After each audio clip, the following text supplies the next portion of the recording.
just like the Craig Petties dude, man. Come on, man. How can you put me with this dude? I'm bigger than any plug I ever had, man. I never messed with this dude ever in life, man. I don't know him. We might have ran across each other's paths. I'm not saying that we...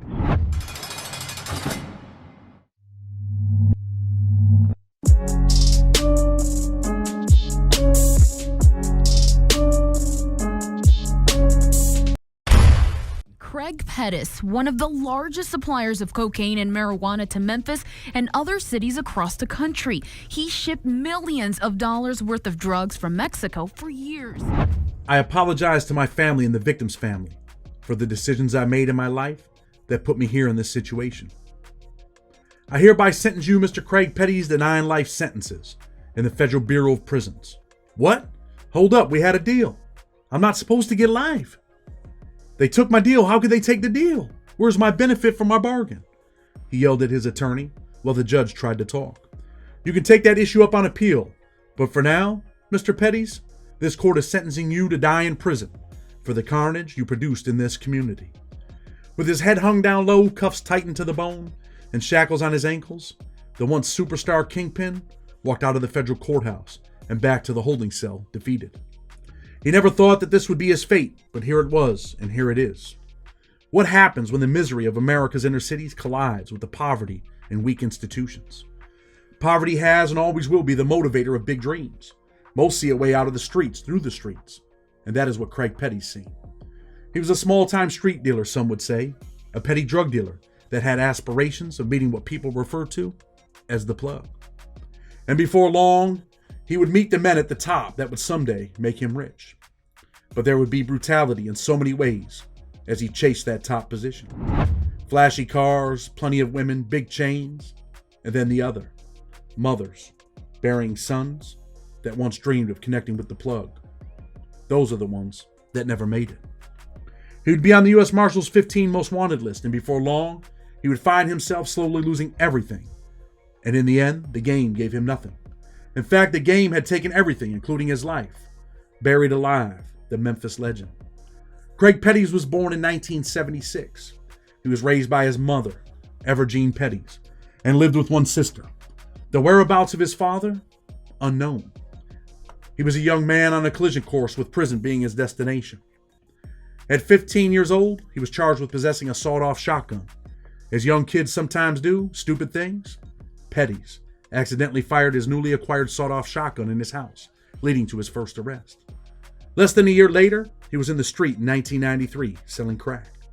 And before long, he would be arrested for attempted murder at the same age. His victim, Eric Cole, was shot in the back, but would not identify Craig as the shooter. Instead, he said it was someone else that shot him. His desire for ruthlessness started at a young age. Eventually, he would sit down with himself and map out his route to being Memphis's most heartless drug kingpin. He knew there was a desire in Memphis for America's most desirable adult candy, cocaine. Petty's operation started small. In the mid-90s, he sold $10 to $20 crack cocaine rocks around Memphis. As business picked up, Petty's moved larger and larger drug quantities. At 22 years old, his story was in some respects similar to Franklin Saint, who has graced the televisions in many homes with Snowfall. Craig Petties was the real-life 22-year-old who was now achieving all the things he had dreamed of, or was it the beginning of his nightmare? Law enforcement caught its first glimpse of Petties' organization in 2001. In response to a 911 call, police visited the home of Tino Harris, a member of Petties' inner circle. There they encountered Petties and his girlfriend, who had been fighting, several other men, and they would discover 650 pounds of weed stored in large duffel bags. Eyebrows were raised at the amount of weed they had found. The cops had already been hearing rumblings about Craig Petties, but had no idea he was a 22-year-old inner-city kingpin, connected to some of the most ruthless cartel members to ever walk the planet. In time, they would find out. Memphis had become a major market for moving bricks, and Petties was at the top. Texas was too hot with the police, so Memphis became the next best thing. Mexican middlemen with the cartel were making moves with Craig, and now the big boys wanted to know who he was. Edgar LaBarbie Valdez Villarreal wondered how one man could move so much of the powder, and wanted to meet the man personally that was funneling big dollars into his organization. In 2001, that meeting would take place, and now things would change both men's lives. They would begin working together, becoming multimillionaires. When the dude that was once a small-time hustler arrived in Mexico with his right-hand man, they were met at the border and picked up in Mexican police cars and delivered to the man himself, LaBarbie. LaBarbie would outline who he is and what he expected. He made sure that the boys in Memphis knew that he was for real and played no games. Petties would become one of LaBarbie's most important customers. He was the key to the Memphis gateway, a place that LaBarbie needed in more ways than one. Tractor trailers would show up every 3 to 4 weeks with 50 to 60 bricks, packed in crates ready to pollute the inner cities of the United States. The crates would be emptied, then repacked with cash, approximately $1 million per trip, and transported back to Mexico. The exchanges followed a regular sequence. The truck stopped at a gas station outside Memphis. Petties would alert his associates who drove to the site, unload the drugs into a smaller car, and return to a stash house. The group would have a decoy vehicle at hand, ready to obstruct, and if necessary, ram a trailing police car to prevent interaction. Upon reaching the stash house, they arranged to distribute the drugs to various dealers, collect payment, and package the money. Associates then returned the money to the waiting truck. Alternatively, sent it with a later shipment. Big drugs, big money, big problems. Some were envious. Many wanted what he had. Some would steal. Some would cooperate with the government. And that's when the killing began. Just 1 year after the 650 pounds of weed was found, Tino Harris was arrested during a controlled drug buy. Petties was shook up and decided he would be arrested, so there was no reason to stick around. Being he was LaBarbie's connection to Memphis, he reached out, and LaBarbie welcomed him into Mexico with open arms. Nothing could or should stop the flow of the devil's powder.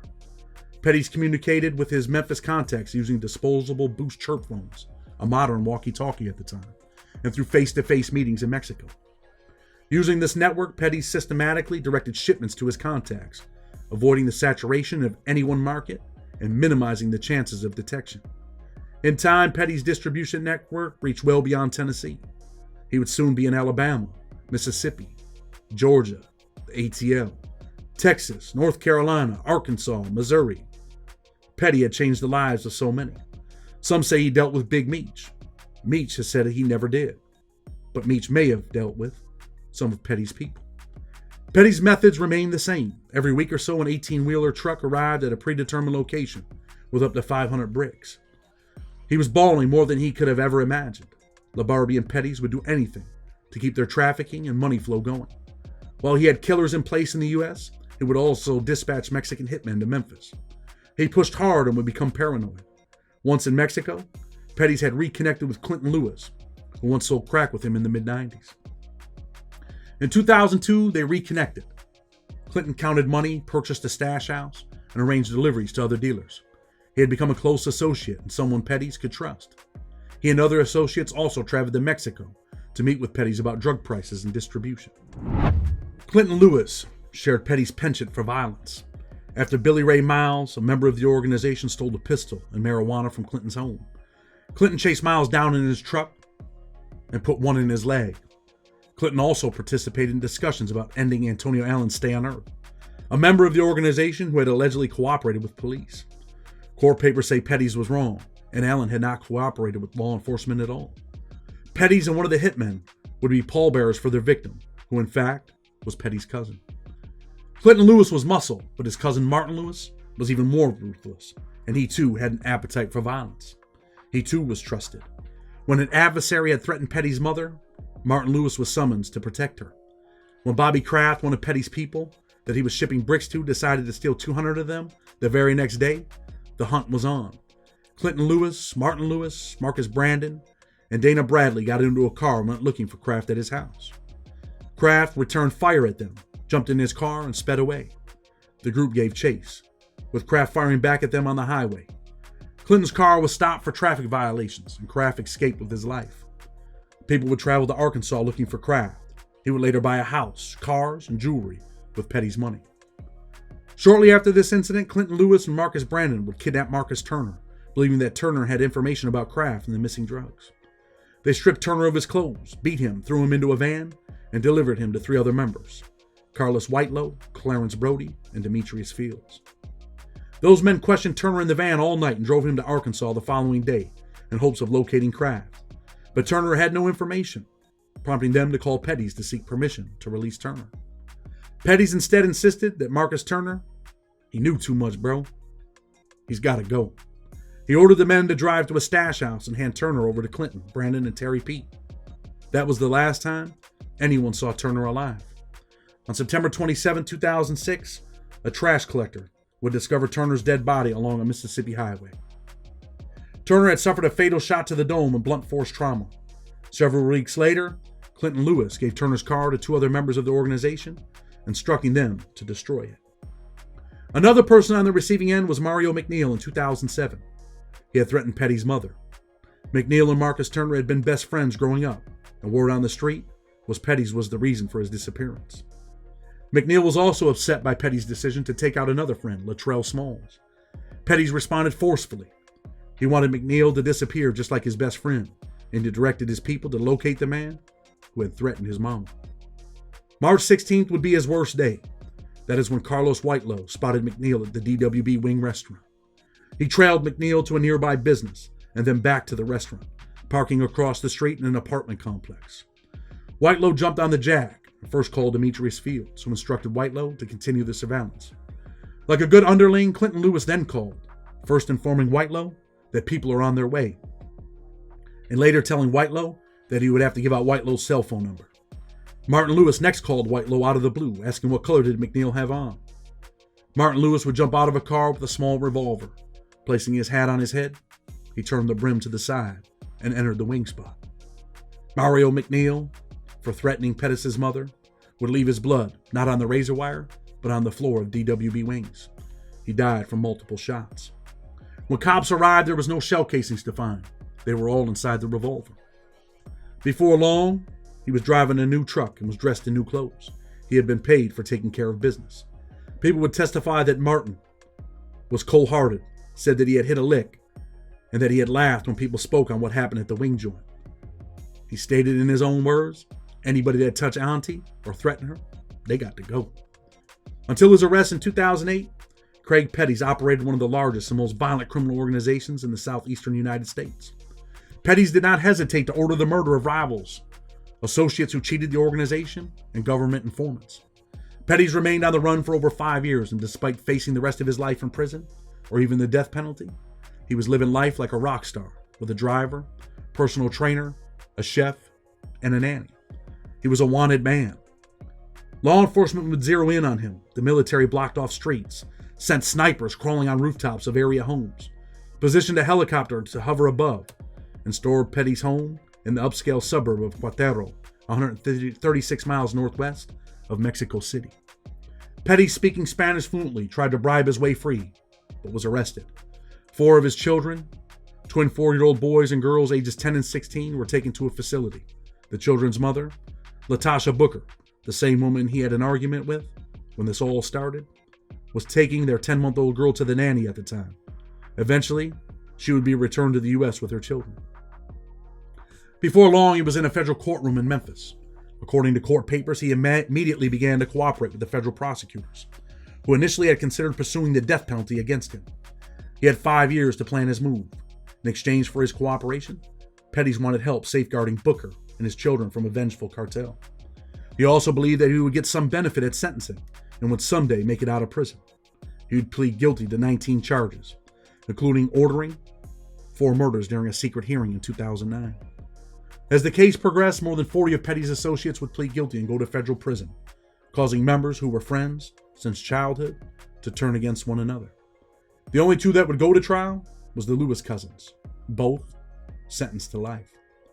Petties would appeal and argue that the mandatory life sentence violated his 8th Amendment against cruel and unusual punishment, and he also argued that the court did not understand that it had discretion to consider Petty's assistance.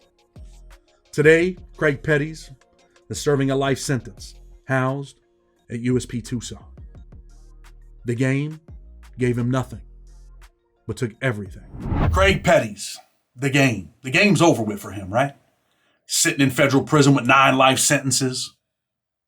I'm sure he never thought that it would all come to that, right? You know, like many of us, we all start out as petty drug dealers, and many of us stay petty drug dealers. Not many of us go on to meet the plug. He did.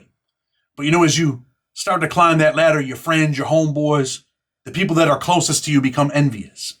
They want to rob you. Like the kid that took the 200 bricks. He gave some of them to Lewis. Then he took the rest, went and bought a house, a car, all kinds of jewelry, all kinds of chains, started doing his own thing. But when you start to climb that ladder, things happen. And, like we always say, the image that you project is the image that you have to protect. Craig couldn't let people threaten his mama. Craig couldn't let people take his stuff. Because if he did, then what happens? Then he becomes a victim. He's no longer at the top of the food chain. But all of that stuff comes with a price. And in his case, it came with a life sentence. Some people that are close to him had reached out to me. That's how I got the pictures of him, in prison now. And he's at USP Tucson, a prison that he's in the challenge program at that prison. He's working the program. He's filed some appeals. I've read some of his stuff. It looks like he doesn't really have money for a lawyer, all that money, and he doesn't have, money for a lawyer now, right? His homeboy, Lewis, I think it was, which Lewis? It was one of the Lewises. They filed a compassionate release motion. I think it was Clinton. Man, listen, in that case, Clinton Lewis is probably not getting compassionate release. Some people are ruthless, man. Goons will be goons, right? When you're on the low level, there's goons that'll try to take your shit when you're on the low level. When you get to the high level, you might be a goon. But there's other goons out trying to take your shit. So at the end of the day, man, you have to ask yourself, is it really worth it? Is this what you really want? How many people retire from being drug dealers? Craig Petties is retired, but he's retired to a federal penitentiary. Waiting for Burger Day, waiting for Fried Chicken Day. Pissed off because they didn't pass out toilet paper today and he can't wipe his ass. Those are the realities of federal prison. Blood on the Razor Wire TV. Until tomorrow, with respect, we're out.